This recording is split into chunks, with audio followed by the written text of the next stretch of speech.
Hello, Professor Morgan here to give you some insight when it comes to using description in writing. So, as very basic, description is really what the five senses can experience. And it should be defined as an expression. And one of the key things here is using vivid language. Now, what does that even mean? Well, we're going to see about that towards the end of this video. But again, when we're writing a description, it's about really what the five senses experience and really what's happening at any given time during a scene that would require that. You wouldn't have to have all five senses in every scene. That would be a little bit of overkill. So, all right. So, how much description should you include? Well, really, it kind of depends on your audience. If you're writing for, elementary school kids, those books tend to be very basic and, very generic, and they don't have a lot of detail and very simplistic detail. For any of you who are familiar with the Wheel of Time series by Robert Jordan, Robert Jordan, I mean, what's the saying that he could spend 80 pages describing someone walking across a room, So I mean, and the you know, his books were extremely popular depending on what kind of writing you're doing. So you have to consider your audience, and first of all, now there are two main types of description when it comes to that. There's the objective and there's subjective. And to help reinforce this, we're going to play a little game. You didn't realize you were going to play a game when you watched this video, did you? Yes, you are. All right.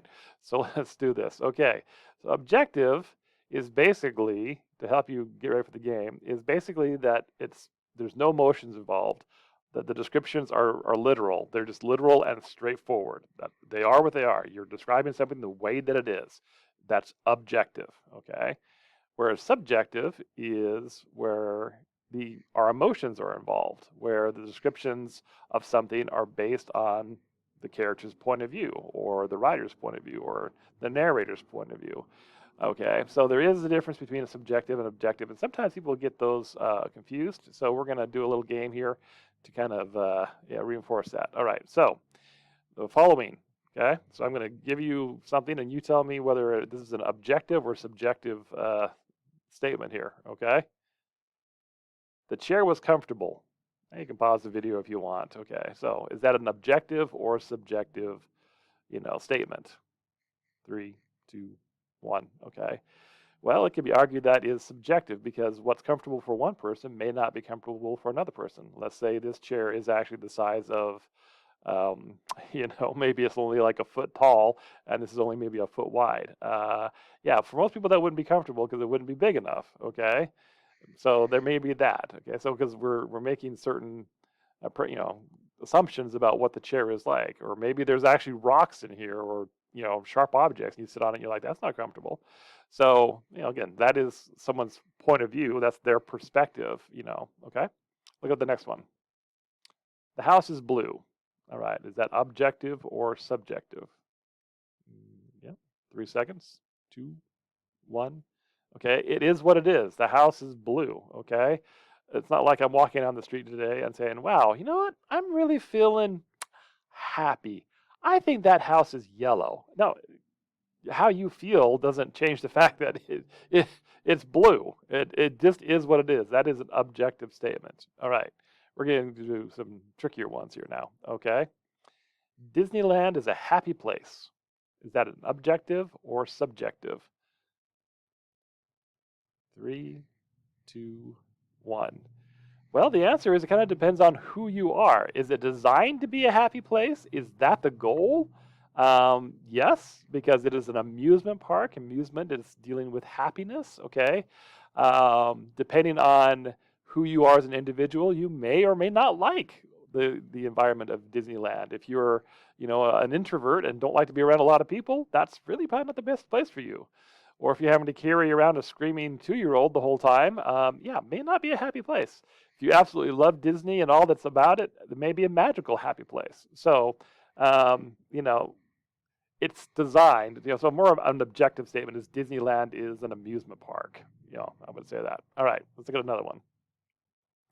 Driving while texting can cause accidents. Okay, this one's a little morbid here, but you can tell the video. little dated here with the phone. Okay, so is that an objective or subjective statement?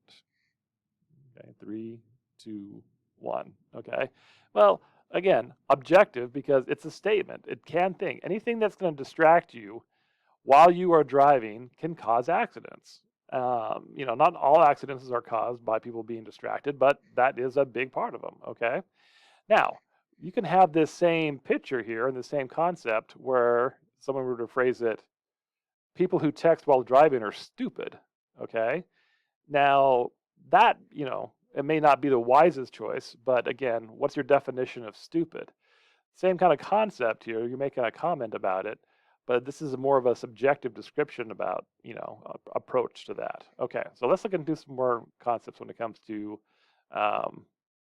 yes, we already seen that. Thank you. Okay, so tips to remember the difference. Okay, objectives. Okay, this is the way I remember. Objects don't have feelings. If I look at, my computer doesn't have any feelings. It's an object. Okay, my water bottle is just an object. Doesn't have any feelings.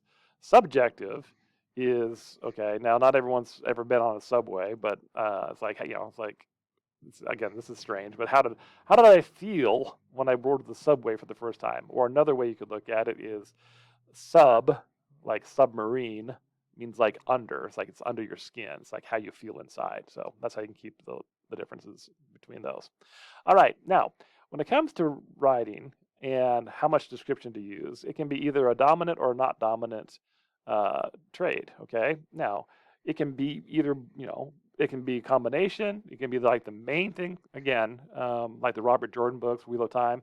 It's a dominant trait. Okay, sometimes it's not. It's more, it's more maybe character based or more focused around dialogue or something like that. Okay, so how much detail is too much? And I like to call this the Goldilocks, concept. Because if you remember, if you've never heard of Goldilocks, Goldilocks breaks into the house of the three bears and, finds, some porridge or whatever, and one's too hot, one's too cold, and one's just right, and then she gets tired and wants to take a nap. She finds 3 beds. One's bed's too hard, one bed's too soft, and one's just right. So how much detail do you include? Just right. Well, how do you determine that? Well, again, depends on your audience, and it depends on what kind of story you're wanting to tell. Okay? Note, also, when it comes to using description, don't use the same sentence structure throughout the whole essay or paper or story or whatever. Mix up your, what types of description you use when, and also the sentence structure will help keep things moving along. Okay, now here's an example of two examples of detail, and I think, which is better. Okay. Tall, thick green grass grew wildly and ferociously around the aged, worn-down, reddish-brownish brick estate, which had been in its prime when big band music filled the airwaves and people chanted for the war, the final war to end all wars, to finally come to a bitter and unfulfilling conclusion. Linen, spotted and torn from overuse and neglect, hung from a clothesline, flapping anxiously in the midsummer breeze, as if they could not wait to once again return indoors, away from the threat of impending rain, even if that meant returning to the decrepit house. Okay, that's a lot of detail. Now compare that amount of detail to this. The house looked old. Okay, some kind of extremes. All right, so here's a final good use for description. Use the best details and make sure you describe them vividly and not vaguely. And here's just a really quick example to end on this. An example of vague. The food was yucky. Yes, we're describing, but what food? What made it yucky? A better description of using vivid language was, the bacon was soggy and undercooked. It made me gag when I took a bite of it. So hopefully this video kind of gave you some insight on description, how to use it, the difference between objective and subjective, and there you go. Enjoy.